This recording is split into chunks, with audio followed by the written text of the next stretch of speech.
All right, all right, all right. God dang, God dang, God diggity dang. Michael Gebben here, your mind mechanic, tuning up your heart, your mind, one at a time, so your ideas do not die in your heart, your head, or your hard drive. So I am here to bring you your daily jumpstart. And today we're going to talk about need answers before moving forward. This is not always helpful, and here is why. I have found in my personal life and those that I've worked with that when I look at my career and I observe others, it has been in their ability to be naive and not always have all the answers that has allowed them to do things that they wouldn't otherwise have done at all or done very differently if they knew how it was supposed to be done. In fact, when I found in the middle part of my career, when I had lots of information, lots of answers, it really slowed my progress. That can be great to think about, oh, what would happen if this happens or that happens? Should I or shouldn't I? Okay, let me relate the pros and cons and all these things that could happen. That can be very beneficial. It can cause you from, potentially having these things that you may deem to be big problems or blow-ups or things that you could prevent it if you just slowed down a little bit. And so I'm not saying that automatically. That's why I said most and not always. I'm trying to catch myself more and more every single day with the it's the never say never, not this will never happen, right? Or this always happens, or everyone and everybody. But just through my observation, I've heard this with people who get diagnosed with, 5 months to live. There are those who go, no, that's not happening. And do all of them beat it and live forever then? Not necessarily. And do all of them even make it to the 5 months? Not necessarily. But at least through my observation, they have a far greater chance and far more of them make it beyond the 5 months and they survive entirely. And yet there's a lady that I've become friends with who had breast cancer, I guess 32 to 36 years ago, and was told she had 30 days to live, get your affairs in order. And, at first it's not an automatic like, yeah, come on, I got this. But very quickly, she did. And she beat it. And one of the things that she said that she's seen many, many times is that when people are told they have 3 weeks, 3 months, they go, okay, I'm done. And they give up. And a person's will to live, a person's will to get through something can far surpass one's mindset when you just think, I'm done. Right. And so many people, you've looked at the symptoms of your business, of your life, you read all the information, all the ins and outs and all these different things. And then you set up in your mind, I probably can't do that. And what I love to do is collapse time for people. I've seen too many people who they did something in the 90s and then you're learning from them. You're in your 20s and they're in their 50s or whatever their age is. And they're like, well, this is how it needs to be done. And they haven't re-updated to the 21st century. And so they're telling you, well, you got to do this and that. And it'd probably take you about 15 years. And my thing is things do not have to be done the way they've always been done. Therefore, you do not have to get the results of everyone else prior to you. But the more information you have, the more it can cloud your judgment and can make you even just your own life. When you've tried things and you've done things, there are things that you did when you didn't know what to do and you got an outcome and then that outcome wasn't good. And so you attached yourself moving forward to no matter what you learn or no matter what you know or no matter what you do, that you already did this and you already know the outcome. But the likelihood is, if you have enough awareness, is to know that when you made X decision a week ago, a month ago, or a year ago, the only likelihood you're going to get an identical decision or outcome, I should say again, is if you absolutely learned nothing, have no awareness, and take the exact same actions in the exact same way and do the exact same thing. Because a lot of times you have learned, you have grown, and you can ultimately do something different and get a different outcome.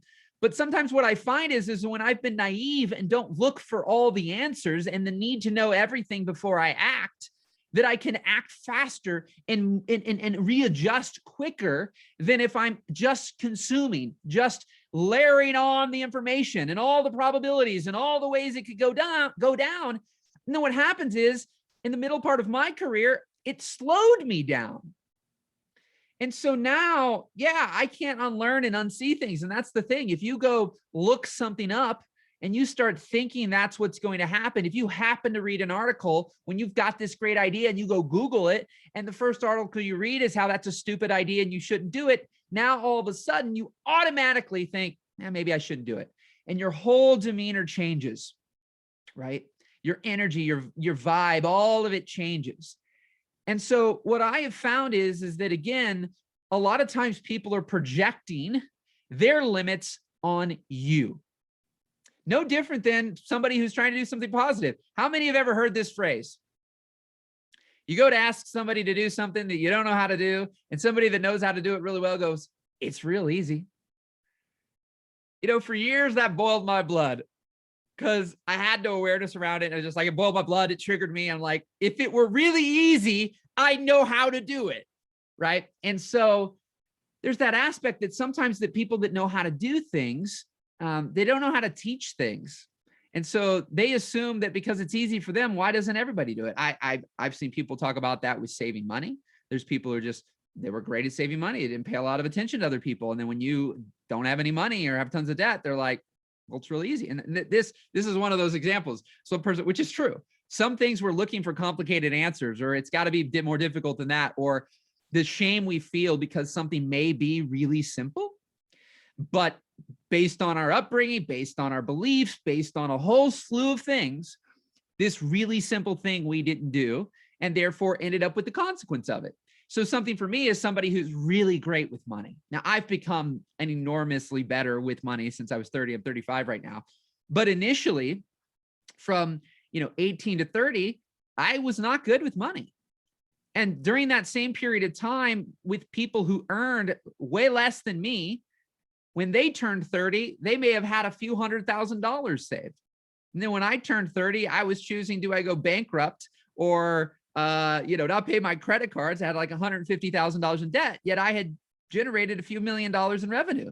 So you can imagine when I got around some people who didn't do as well as me financially, and they're like, what the heck? And then there's just this automatic, because their brain says, oh my gosh, I can't believe, it's really easy. And then they say something like, all you have to do is spend less than you make. Touche, my friend. You're not wrong there. You're not wrong. And, but what's interesting is that as I look through life, I'm going back to that 18-year-old me on certain levels, and this having an inspired thought and leading it to an instant action, rather than I need to research it and find out all these answers and all these possibilities. And should I do it? What will go wrong? What could go wrong? Because a lot of times what we're imagining of what could happen, somebody taught me once, they said, we don't spend in our meetings or in our conversations that much time speaking about what could be. If and when it happens, we will deal with it. And it sped up the process of acting on things, learning from those things, and then being able to make shifts. But too many times we're worried about that which is not happening and may never happen. And that prevents us from doing something that could be a great opportunity and a great experience, because you're worried about what might be. The funny thing is, there's so many people now, granted, I think, of adult age, there's a lot of logic, that you're not going to jump off a cliff or do certain things. But there's a lot of things, a lot of things, especially in business, where,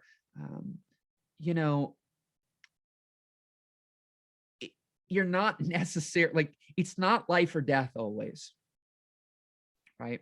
It's not life or death. And I think that at times there's an aspect where we're making every decision we're going to make life or death. It's going to be the end of the world. This isn't going to work. What's going to happen? What are they going to think? What are they going to say? And what I've found is my degree to show up on here and be goofy and be like, hey, everybody, and how you all do today? And like, hey, I don't know.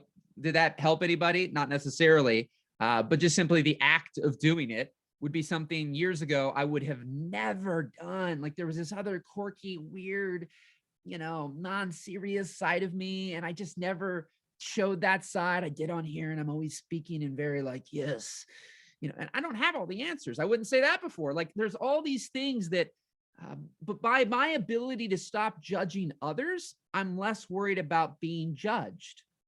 And so that's allowed me to just let everybody be who they are and not passing my judgment. And a lot of it was subconscious. I wasn't aware of it. But then what I became aware of is how much that affected me, how much worrying what others thought, worrying what others would say, worrying what others would comment, worrying what they would think, right?